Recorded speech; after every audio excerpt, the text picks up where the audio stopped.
자, 오늘 본문 24장 13절에서 35절 말씀을요 함께 나눴습니다. 1950년대에 한국전쟁이 일어났습니다. 이때 일어나기 전에 우리나라 사람들은 이데올기 시대라고 그러죠. 그래서 우리나라 사람들은 북한의 공산주의와 남한의 사회주의를 이렇게 이념이 분리되어 갖고 북한이 선제 공격을 해 갖고 전쟁이 일어났습니다.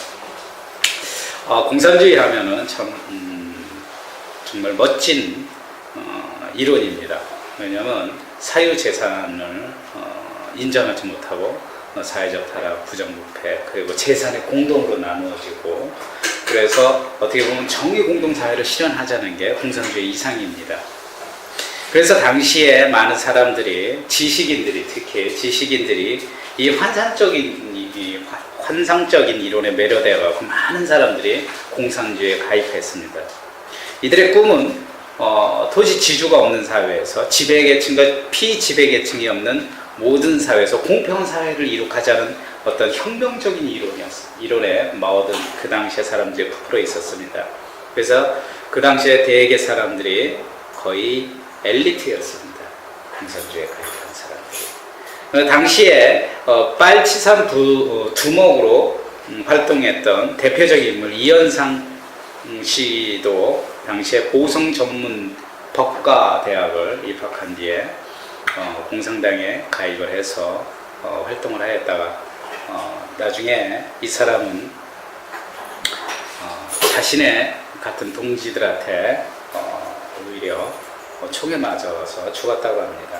그때 당시에 지리산 빨치산 사건 하면은 우리나라에는 아주 그 유명한 역사적 사건입니다. 그때 이 지리산에 있던 이 빨치산 인원들이 거의 어느 정도였냐면은 약 10,000여 명이 있었다고 합니다. 10,000여 명들이 이 지리산에서 떠돌면서 산지승처럼 생활을 하고 있습니다. 그리고 그들의 꿈은 뭐였냐면은 사회계층과 피지배계층이 없는 사회를 꿈꾸었습니다. 그래서 그들은 그 산속에서 총을 맞고 죽고 병으로 죽더라도 그 꿈을 이뤄가기 위해서 산속에서 그렇게 열심히 살았습니다. 그러나 나중에 토벌대에서 그들은 완전 전면되었지만 그들은 산속 생활을 하면서 이런 꿈을 갖게 됐습니다. 나의 이 정치적 이상이 언제는 이루어지지 않을까 하면서 마지막으로 그들은 그 산속에서 생활하면서 마지막으로 토벌이 되었지만은 아마 그들은 그 산속에서도 이런 아마 좌절감도 있을 거고 또 실망에 쌓여 있었을 겁니다. 오늘 읽은 이 본문의 말씀도 지금 보면 어떻게 보면 같은 맥락으로 볼 수 있습니다. 예수님을 따르던 제자들, 예수님께서 이 세상을 대혁명을 일으켜서 새로운 나라를 건국하기를 바랐던 제자들은 어떻게 된 게 예수님께서 십자가에 돌아가 버리신 거예요. 죄인 취급을 받아서. 그래서 이 제자 2명은 그 예수님이 돌아가신 후에 예루살렘에서 이제 고향으로 낙향하는 마음입니다. 이 제자들은 정말 예수님이 사회적 혁명을 일으켜갖고 자기네들이 독립된 나라를 세움으로써 그 왕으로서 예수님을 쫓아다녔는데 어떻게 된 게 예수님이 돌아가신 거예요. 그들의 꿈은 예수님이 정말 이 나라에 자기들을 혁명을 일으켜서 자신들을 국무총리 이런 걸로 계속 세워주기를 바랐는데 예수님이 돌아가신 거예요. 그리고 십자가에 쳐야 한다는 겁니다. 그동안 자신들은 고향을 등지고 정말 집시처럼 예수님과 같이 생활을 하고 예수님이 정말 기적을 일으킬 때 옆에서 저분은 이 나라를 구할 백성이다, 이 나라의 왕이시다 이렇게 생각했는데 예수님이 돌아가셨으니까 십자가에 그때 죄인으로 돌아가고 얼마나 좌절감에 지금 빠져 있습니까? 내려가면서. 그리고 자신들은 예수님을 쫓아다녔다고 아마 수배령이 떨어져 있을 거예요. 지금 그런 마음으로 예루살렘에서 지금 낙향하고 고향으로 돌아가는 겁니다. 제 생각에는 그들의 마음이 무척 어두웠을 거라고 생각합니다. 그리고 고향에 돌아가면 금이 환영을 받으리라고 맨날 그 꿈을 꿨는데 오히려 고향에 가서도 숨어 살아야 될 그런 실정의 실망감에 지금 빠져 있는 거예요. 오늘 본문은 이런 실망과 좌절에 빠져 있던 사람들을 향해서 예수님이 지금 찾아가시는 그 상황입니다. 그래서 그 상황을 통해서 우리가 우리의 절망을 어떻게 해결해 주시는지 그 예수님에 대해서 오늘 함께 말씀을 나누고자 합니다. 예수님은요, 첫째로 절망에 빠져 있는 우리들을 향해 먼저 다가오십니다. 본문 10절에 17절에 보면 두 사람이 슬픈 빛을 띠고 있었을 때 이 두 사람이 정말 이 슬픈 빛은 고민이 너무 많은 거예요. 자기가 바라던 모든 희망과 자기가 꿈을 꿨던 모든 것이 좌절해버린 거예요. 그 상황에서 슬픈 곳으로 고민하고 있을 때 예수님께서 이제 찾아가십니다. 그리고 이 사람들은요, 보면 13절에 보면 모든 된 일을 지금 이야기하고 있어요. 야, 정말 예수님이 우리가 쫓아다니고 이랬었는데 그 역사를 일으키시고 기적을 일으키신 분이 어떻게 갑자기 하루아침에 혁명을 못 일으키고 십자가에 돌아가시냐. 이게 이럴 수가 있냐 하면서 두 사람들 서로 이야기하면서 아마 내려갔을 거예요. 아마 그리고 절망 속에서 야, 이게 우리가 뭐니 인생이 이러면서 지금 내려가고 있을 거예요. 그래서 우리의 꿈이 물거품이었구나. 이렇게 하루아침에 이렇게 예수님이 돌아가실 줄을 알았으면 우리가 차라리 고향이라도 안 떠나고 고향에서 열심히 살았을 거야. 이러면서 지금 두 사람이 이야기를 나누었습니다. 이럴 때 예수님께서 15절에 보면요, 예수께서 가까이 이르러 해갖고 그와 동행하시느라 해서 예수님께서 그들을 찾아가시는 겁니다. 지금. 어떻게 보면 예수님께서는요, 우리 인생 가운데서도 보면 우리가 절망 가운데, 우리가 정말 힘들고 어려울 때 우리가 부르짖고 예수님을 찾는다고 예수님이 오시는 게 아니라 우리가 절망 가운데 있을 때 예수님께서는 우리에게 찾아오십니다. 먼저 우리를 아시고 우리의 마음을, 우리가 어떤 마음 상태인지 예수님은 우리를 향해서 먼저 찾아오십니다. 그런데 이 문제는요, 예수님께서 찾아왔습니다. 이 두 제자들을 위해서. 이 두 제자들을 위해서 찾아왔는데도 불구하고 이들은 어땠냐면요, 오늘 16절에 보면요, 그들의 눈이 가리워져서 예수님을 알지 못하는 거예요. 그들은 영적인 눈이 장님이 되었습니다. 예수님인지 모르는 거예요. 우리 사람은요, TV, SK 선전하면 생각대로 해, 있죠. 그러니까 우리 인간은요, 생각하는 만큼 본다는 얘기가 있습니다. 그래서 어떤 직업을 갖고 있는, 신발 직업을 갖고 있는 사람은 남의 신발만 눈에 보입니다. 미용하시는 분은 미용만 눈에 보이고, 시계 하시는 분은 시계만 나요. 그건 그거예요. 그러듯이 우리는 우리의 생각대로 모든 것이 좌지우지하고 바라보게 되어 있습니다.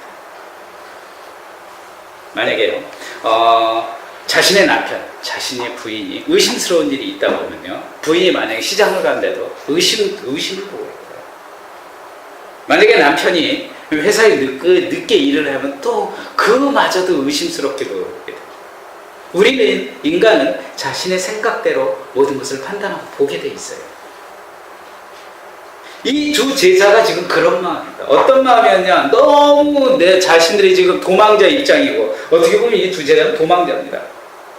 도망자 입장이고, 자신들의 꿈을 바라던 모든 것을 다 절망 속에 있기 때문에 지금 예수님을 볼 수가 없는 거예요. 바로 그 옆에 예수님이 지금 걸어가고 계시고 얘기를 하고 계시는데 예수님이 누군지 모르고 있는 거예요. 얼마나 자신들이 초라하겠습니까? 그리고 이들은요, 실은 예수님을 볼 수 없는 또 다른 이유가 이들의 이해에 앞서 먼저 예수님에 대해서 잘못 본 거예요. 오늘 본문에 보면요, 본문 보면 21절에 보면 이스라엘을 구속할 자라고 바랐던 거예요. 그 전부터 이들은 예수님을, 이 이스라엘을 새로 구속할 자라고 기대를 걸었어요. 예수님한테. 어떤 기대냐?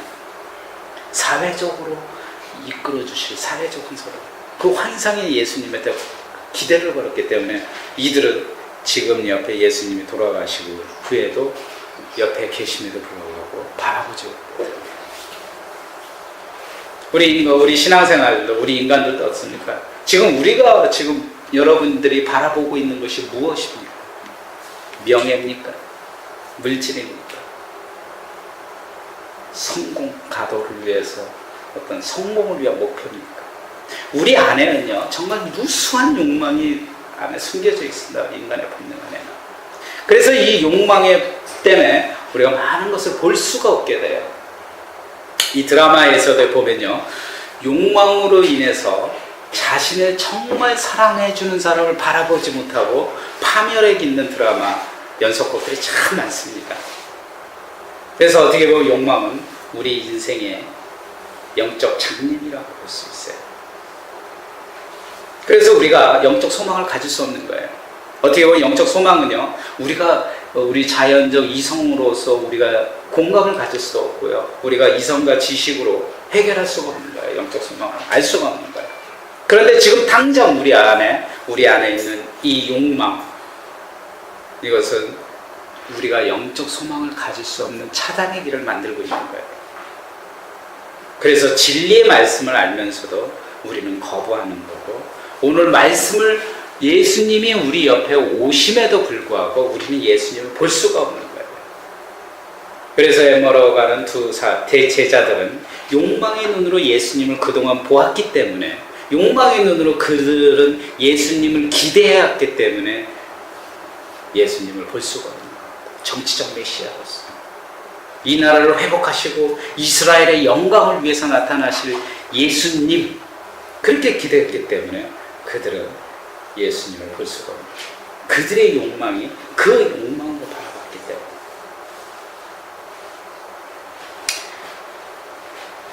그래서 그들은 예수님이 참 십자가에 돌아가셨을 때 정말 예수님 마음에 안 들었을 겁니다. 전 그렇게 생각합니다. 내가 이들의 마음의 입장이었다면, 야, 세상에 이분이 어떻게 저렇게 십자가에서, 그것도 죄인들만 돌아가시는, 중한 죄인들이 돌아가는 십자가에서 돌아가실 수 있나? 저분이 내가 모셨던 예수님인가? 어떻게 저 양반이 저렇게 비천하게 돌아가셨을까? 이렇게 생각했습니다. 그 문제는요, 이 두 제자만이 아니고 12제자가 저는 다 그랬다고 생각할 겁니다. 12제자들이 예수님을 쫓아다니면서 했는데, 그 당시에 저는 12제자들도 똑같을 거라고 생각합니다. 왜 하필이면 우리 선생님이신, 이 나라를 구원하실, 이 나라를 일으키실 예수님, 하필이면 저기서 그 12제자는요, 예수님이 이해가 안 갔을 거예요. 비참하게 예수님이 돌아가실 때 엘리 나와서 왜 나를 버리시나이까 할 때 그 12제자들도 예수님,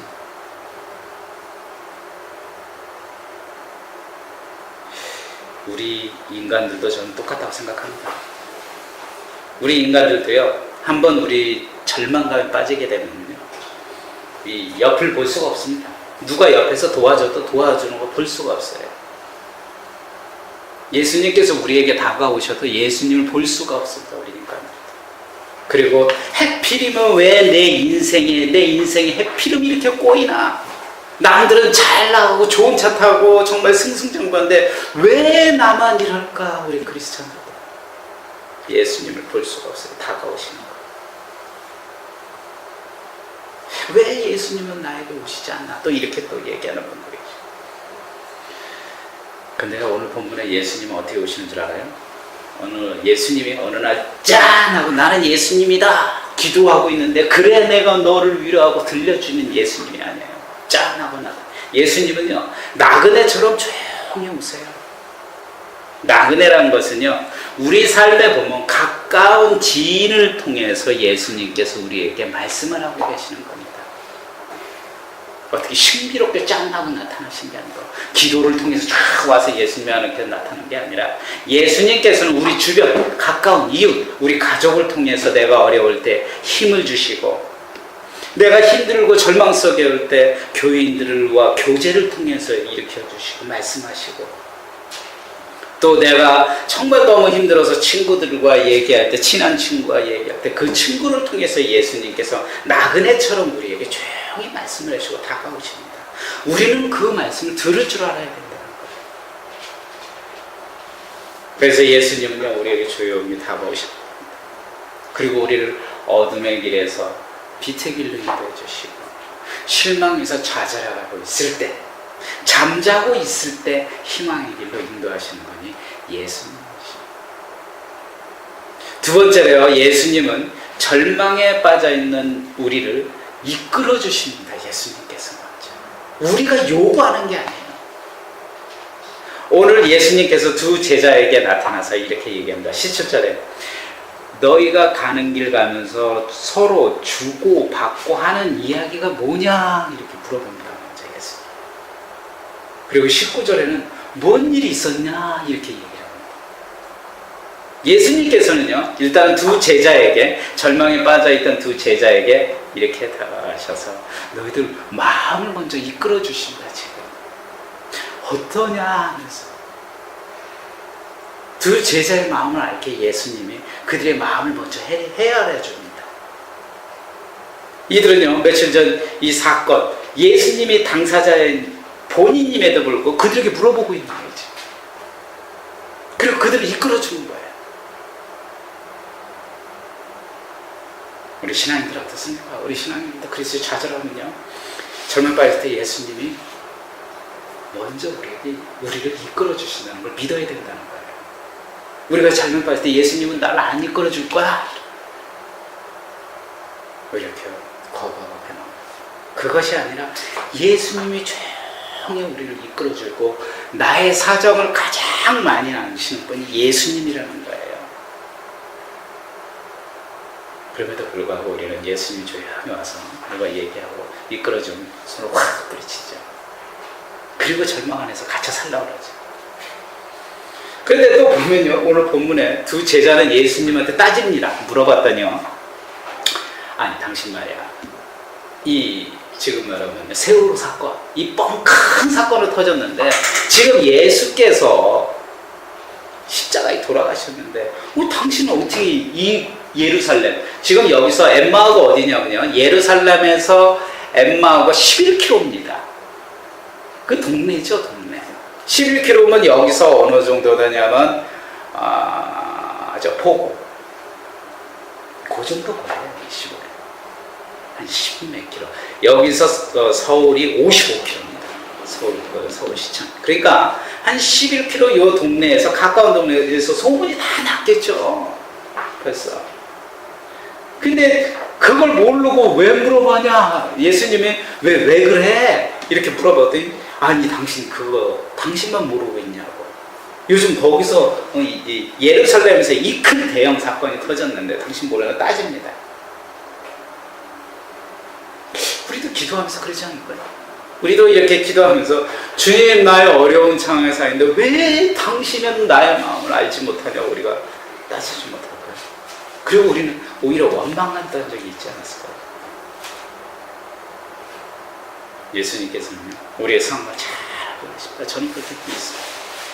알고 있습니다. 잘 알고 있기에 나의 어려움, 나의 힘든 점 잘 알고 있기에 예수님은 분명히 우리를 위로해 주실 줄 믿습니다. 분명히 해결해 줍니다. 그리고 우리의 중심이 어디에 있나를 예수님께서는 보고 계시고 알고 계시다는 거예요. 그래서 우리의 중심이 세상의 것으로 가 있을 때 예수님은 우리를 조용히 주님의 말씀으로 우리를 이끌어 주시는 주님. 오늘 21절에 보면요, 미련하고 선지자들이 말한 모든 것을 마음에 더디 믿는 자들이여, 그리스도가 이런 고난을 받고 자기의 영광을 들어가야 할 것이 아니냐 하시고, 이에 모세와 모든 선지자의 글로 시작하여 모든 성경에 쓴 바 자기여가는 것을 자세히 설명하니라 했어요. 예수님께서는요, 어떻게 이끌어 주시냐 하면은 뭐를 어떻게 해라 이러고 이끌어 주시는 게 아니고, 예수님이 이끌어 주시는 건요, 성경을, 말씀을 통해서 우리를 이끌어 주십니다. 세상의 중심에서 예수 그리스도의 중심으로 말씀을 통해서 우리를 이끌어 주시는 거예요. 현대사회에서 우리 가장 경계할 것은 인본주의입니다. 즉 사람이 모든 일의 중심이라고 현대사회는 이렇게 생각하고 또 모두가 그렇게 일을 하고 있습니다. 왜냐하면 모든 일이 사람 중심으로 일을 해야 되기 때문에 우리 사회 구조 자체는 사람이 중심입니다. 그러나 그 환경을 가만히 보면요, 그 환경과 그 주변을 만드신 분은 하나님이시라는 거예요. 그렇기 때문에 하나님이시는데 우리는요, 사람 중심으로 모든 것을 바라보고 있다는 거예요. 하나님의 중심으로 보는 게 아니고. 그래서 우리가 절망에 빠져 있을 때 우리가 인간적으로 모든 걸 바라볼 수밖에 없어요. 그렇기 때문에 우리 힘으로, 인간의 힘으로 모든 것을 하려고, 우리가 무슨 수를 쓰더라도 이 절망에서 빠져나갈 수 있는 방법이 없을까, 모두가 그렇게 생각합니다. 이럴 때 예수님께서 이렇게 말씀하세요. 말씀 중심으로. 너희들 알지 못하느냐? 성경에 쓴 바를 너희들은 알지 못하냐? 이렇게 말씀하시는 거예요. 십자가 중심으로, 부활 중심으로, 말씀으로 예수님께서는 우리가 이끌어 주시길 바라고 있어요. 예수님이 주신 우리의 절망의 처방의 약은 뭐냐면 신약과 구약입니다. 성경만이 우리를 절망에 있을 때 구해줄 수 있다는 거예요. 이게 우리의 치유의 약입니다. 그런데 얼마나 사람들이 낙심하고 고난하고 슬프고 괴롭고 이럴 때 얼마나 사람들이 많은 것을 스스로 인본주의 자기 일 중심으로 하려고 합니까? 따라서 우리는 예수님이 지금 성경 안의 말씀을 강조하시는 거예요. 그 말씀을 너는 믿지 못하냐? 그 말씀을 믿고 따라야 된다는 거예요. 그래서 우리는 우리 환경 중심을 바라보는 게 아니라 나 중심이 아닌, 내가 사랑하는 것이 아닌, 내가 용서하는 것이 아니라, 내가 일어서는 것이 아니라 내 안에 계신 성령님이 나를 인도하심에 따라 내가 말씀을 통해서 성령님을 보고, 말씀을 통해서 힘을 얻고, 말씀을 통해서 믿음을 통해서 내가 깨달았고, 예수님이 나를 이끌어 주시고 성경 말씀이 우리를 이끌어 주시는 걸 믿고 의지해야 된다는 거예요. 이걸 잊어서는 안 된다는 거예요. 세 번째로요, 절망 가운데서 교제를 통해서 예수님은 어떻게 하냐면 우리의 부족함을 채워주십니다. 30절에 그들과 함께 음식 찼을 때 떡을 가지사 축사하시고 그들에게 주시니 그들의 눈이 밝아져 그인 줄 알았더라. 예수님은요, 제자들은 예수님과 함께 할 때 그때 교제를 통해서 자신들의 부족함을 이제 보게 됩니다. 서서히 예수님과 교제를 통해서 시작합니다. 우리 크리스찬들은요, 이 예수님과 교제 없이는 이 결론은 아무것도 할 수 없다는 거예요. 예수님과 교제를 통해서는 우리가 어느 절망과 슬픔과 고난을 통해서 벗어날 수 없다는 것입니다. 주님과 교제 없는 생활은 크리스찬으로서 죽은 크리스찬입니다. 여기 보면요, 주님과 교제를 통해서 어떻게 하십니까? 주님께서 떡을 가지사 축사하시고 떡을 나누어 떼서 나누어 줄 때, 그때 제자들이 눈이 밝아졌습니다. 주님께서 떡을 나누어 줄 때 우리의 부족함을 아시고 우리의 부족함을 주님과 교제를 통해서 주님이 우리 부족함을 채워줄 때, 그때 우리가 예수님을 볼 수 있는 거예요. 그때 우리 절망이 새롭게 일어날 수 있다는 거예요. 그 체험이 예수님이 우리에게 나눠줄 때 그 체험이 우리에게 희망이 되시고 그 체험이 우리의 영적 눈이 맑아지는 것입니다. 밝아지는 것입니다. 그러니까 우리의 영의 눈은요, 하루아침에 확 밝아지는 게 아니라 예수님과 교제를 통해서, 말씀을 통해서, 그래서 예수님과 교제, 주님이 우리에게 말씀을 나눠줄 때, 주님이 우리의 말씀을 들려줄 때, 그때 우리의 영적 눈이 밝아지는 것입니다.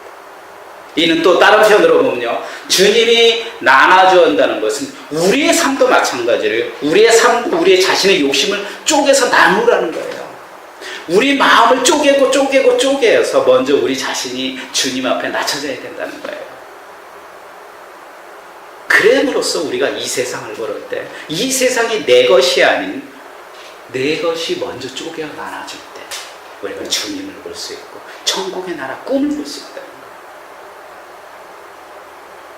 이것이 우리가 절망에 빠지지 않는 또한 대안책입니다.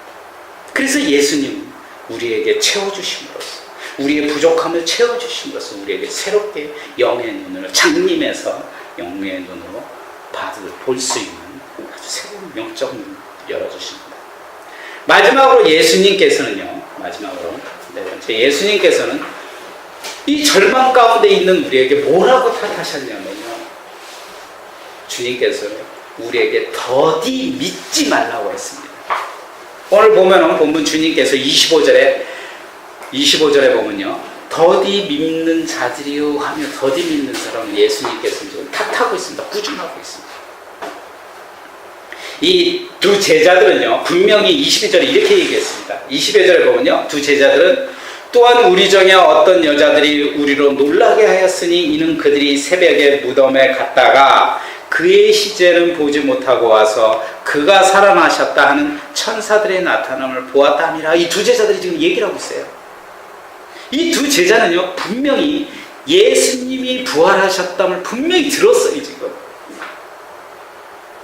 그런데 그 사실을 들었음에서도 불구하고 그들은 믿지 못했다는 거예요. 그리고 절망에 빠져서 낙향하고 있는 거예요, 지금. 도망가고 있는 거예요.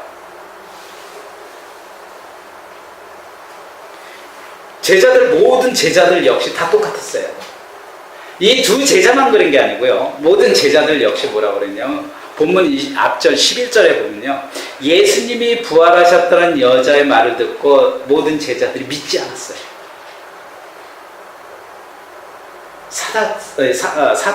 이 제자들은요, 설마 예수님 믿었을까? 만약에 12제자들이 만약에 그 상황에 우리가 있었다면 한 사람이라도, 야, 예수님이 정말 살아나지 않았겠냐, 머리 맞다고 같이 그 얘기를 나누고 정말 이성적으로 서로 간에 판단을 해갖고 얘기를 했으면, 여자를 찾아가서 묻고 깨닫자 했으면 분명히 믿었을 겁니다. 근데 그 제자들은 믿질 않았던 거예요.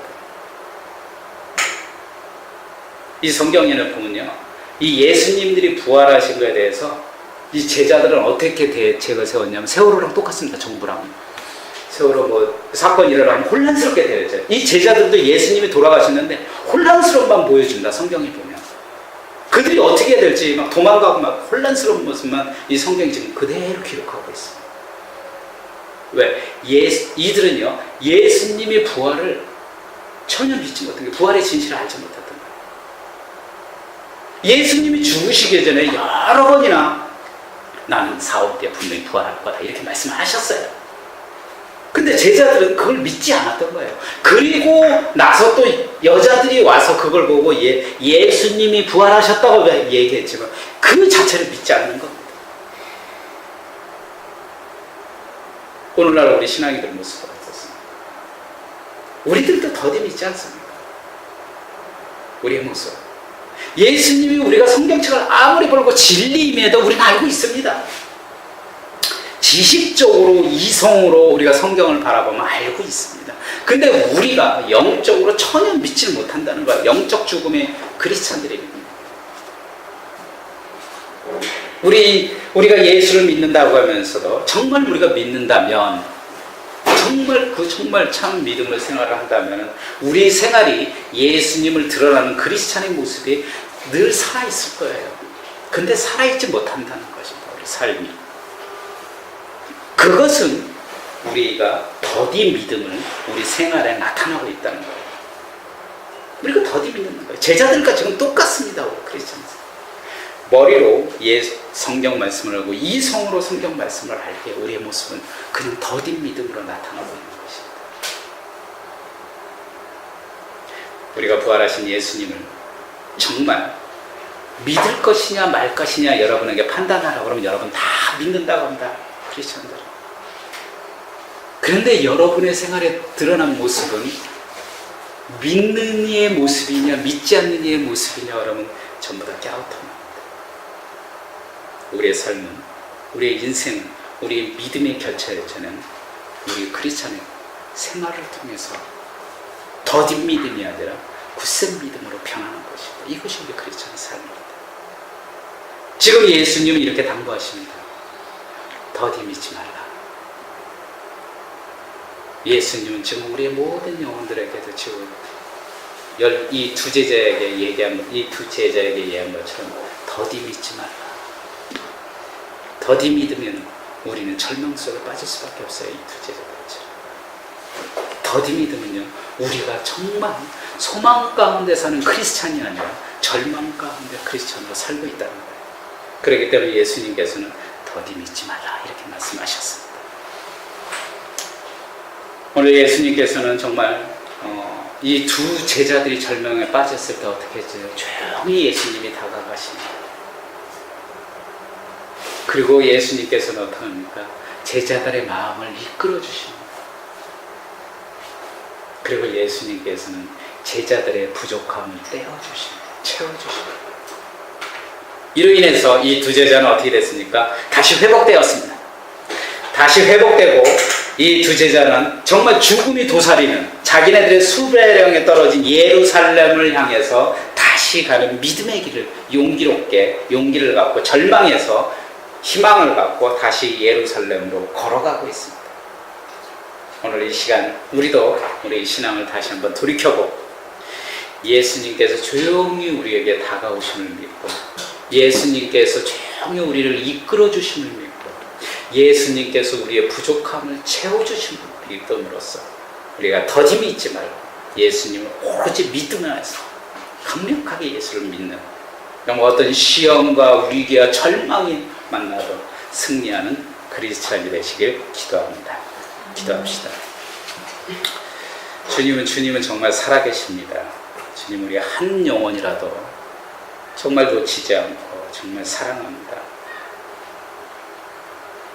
우리가 매 시간마다 주님 우리의 중보자이시며 우리를 한 번도 외면하지 않고 우리에게 조용히 다가오셔서 우리를 이끌어 주시고 우리의 부족함을 채워주시는 믿습니다. 이제 우리가 주님을 더디 믿지 않는 믿음을 허락하여 주시옵소서.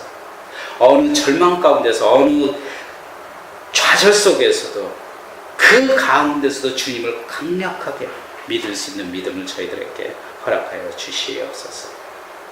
이제 우리가 주님께서 주신 이 세상에서 주님의 나라를 이룩하는 주님의 아름다운 성도로 세워줄 줄 믿습니다. 예수님 이름으로 기도합나이다. 아멘.